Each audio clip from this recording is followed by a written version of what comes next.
עתיד הנגב כולו בסכנה. דברים כפשוטם. וצריכה המדינה היום, הממשלה, להתעשת. יותר מ-180,000 בדואים חיים כיום בנגב. יותר ממחציתם מתגוררים ב7 עיירות שהקימה המדינה, והשאר פזורים בכ-60,000 מבנים בלתי חוקיים ברחבי הנגב. זה כמה עשורים מנסה המדינה לפתור את בעיית הבנייה הבלתי חוקית בנגב בלי הצלחה. בינתיים נקבעות עובדות חדשות בשטח. בגלל הצורך הדחוף לעצור את ההפקרות, החליטה הממשלה למנות ועדה בראשות שופט בית המשפט העליון בדימוס, אליעזר גולדברג, שתגבש תוכנית להסדרת ההתיישבות הבדואית בנגב. בדצמבר 2008 הגיש גולדברג את מסקנותיו, ובימים אלה מתלבטת הממשלה אם ליישם את המלצות גולדברג. אותם מסמכים שהם מציגים הם מסמכים של הסכמים פנימיים שפלוני מוכר לאלמוני. זה לא מספיק כדי לבסס לך זכויות במקרקעין. אם הוא אומר, זה זכות אבותיי, אז קודם כל, מבחינה משפטית אמרתי והסברתי, אין לו זכות אבות. אין לו, מבחינה משפטית. אבל אנחנו אמרנו, זה לא מספיק, אנחנו רוצים גם להכיר בזיקה ההיסטורית. אבל הוא לא יקבל 100%. מה אם נגמר? אין, חתך לו כל פה, גם אנחנו עובדים. בגלל אוזלת ידה של המדינה, החליט פיני בדש, ראש מועצת עומר, לנהל בעצמו את המאבק בבדואים משבט תראבין, אלו שהתיישבו סביב עומר, על האדמות המיועדות להרחבת היישוב. ביני, תהרוס! לא חרם. ביני, תהרוס! אתה רוצה שטח חקלאי? ביני, תהרוס! ביני, תהרוס! הנה הבית, תהרוס! ביני, תהרוס! לא תאיים עליי! לא תאיים עליי! יש לך בית משפט העליון! יש לי בית משפט מחוזי! אתה רוצה שטח חקלאי? אתה צריך לחקום בית משפט! אתה רוצה שטח חקלאי? אם יש לך היה אחוז אחד מבית המשפט, אלא היית מחכה לי אתה יום. רוצה שטח חקלאי? הייתה פה מלחמה, זרקו רימונים, ירו, שרפו לי מטוס, שרפו מכוניות, שרפו מסעיות, שרפו טרקטורים, שרפו בגרים, ירו על עובדים, עיקו, מכות רצח, מפעילים. מלחמת עולם. ישבנו פה, עבודה לשכונה פה עם 2 פלוגות מג"ב, עם צוותים של ימ"מ.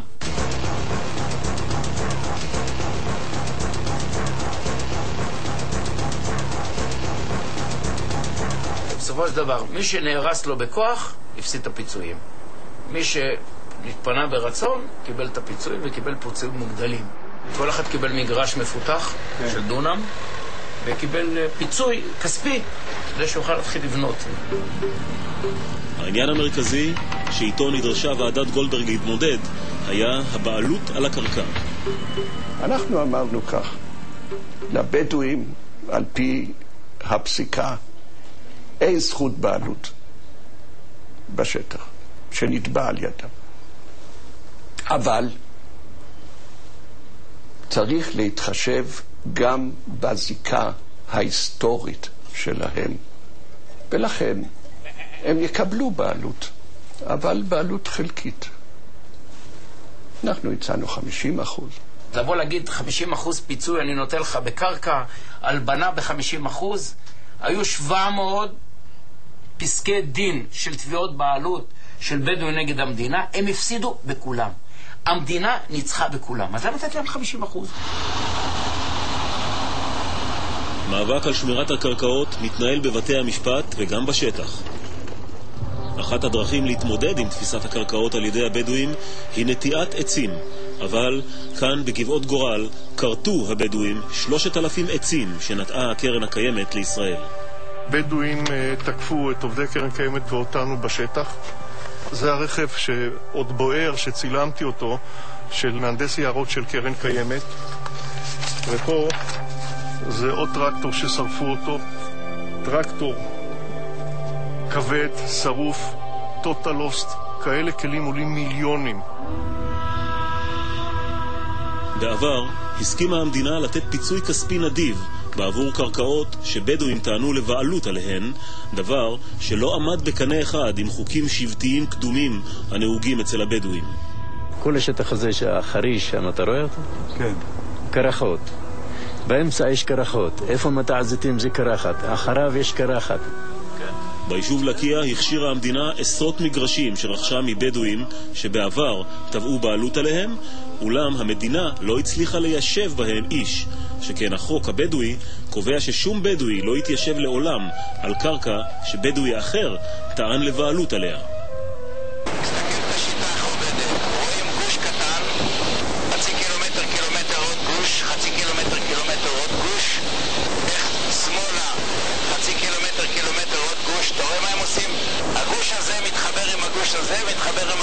מתחבר עם הגוש הזה, וככה הם מצליחים בהתחלה עם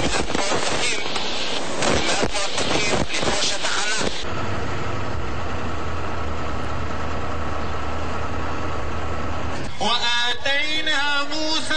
ועדת המעקב של ערביי ישראל בחרה לציין השנה את יום האדמה דווקא ביישוב אל-עראקיב שבנגב. אנחנו תושבי ישראל, ואנחנו גם, יש לנו את השייכות שלנו. אז מה הם באו 3 או 4 אנשים אם הרימו את הדגל של מה שאתה ראית? אז מה, זה סוף העולם? תראה כמה בתים בבנייה עכשיו. כל יום נבנים בנגב בין 5 ל7 בתים. נבנים בין 2,000 ל3,000 בתים לא חוקיים בשנה. זה משהו מטורף. המדינה ירדה מהפסים.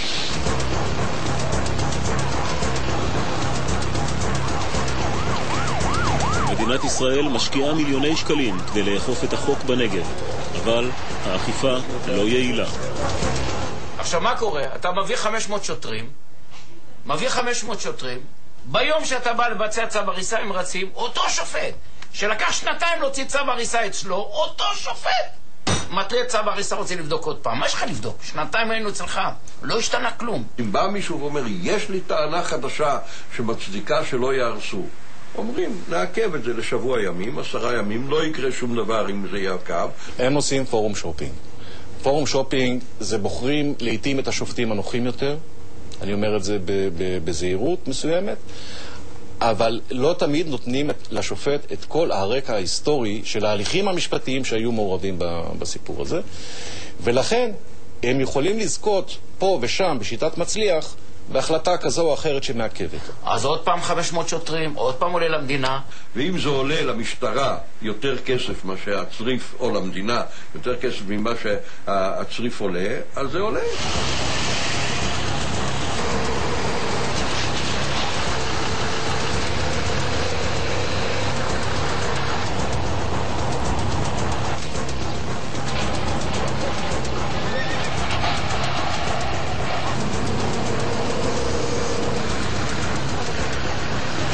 ועדת גולדברג המליצה לשנות את חוקי המשחק בכל הנוגע לאכיפה נגד עברייני הבנייה הבלתי חוקית בנגב. כביש 60, כביש 40 והרכבת, שזה עורק ראשי לבאר שבע, הוא הופך להיות ציר שהוא נכבש בפועל. האם בצה"ל מפחדים? פרסום ראשון, חיל האוויר סגר כביש לבסיס נבטים בשל חשש מתקיפה של בדואים. כמה קצינים שסיימו טיסות לילה ויצאו הביתה נתקלו במחסומי אבנים ודוקרנים על הכביש הזה, כביש 31. עד 48 נסעו בשיירות בנגב. מ-2008 התחילו לנסוע בשיירות. האם אתה יודע שאוטובוסים לערד דימונה נוסעים ממוגני אבנים? האם אתה יודע שאנשים בלילות עוצרים ונוסעים בשיירות? כי שמים להם סלעים, שמים להם באמצע. האם אתה יודע שבסיס נבטים שנומד לצי כבר לא נוסע בכביש 40 ובכביש 31 הוא בא דרך דימונה? מישהו יודע את הדברים האלה? כשאתה מספר לאנשים במרכז, חושבים שאני מספר ג'יזבטי. בימים אלה נרקמת כמעט בחשאי במשרד ראש הממשלה הצעת חוק מרחיקת לכת להסדרת התיישבות הבדואים בנגב. ראש הממשלה בנימין נתניהו, שמשרדו עומד מאחורי התוכנית, לא הביא עד היום את הנושא לשום דיון ממשי בממשלה. בקרוב תוגש ההצעה לאישור הממשלה, והיא כבר מעוררת סערה. לפי הצעת החוק יוכלו הבדואים לקבל בטאבו 100,000 דונמים. כמו כן 100 פסקי דין שבהם הפסידו הבדואים למדינה יבוטלו. היום לא יימצא פתרון, הקושי יהיה כפל כפליים ממה שהוא היום. זה לא עניין רק של כפל כפליים, אלא שעתיד הנגב כולו בסכנה.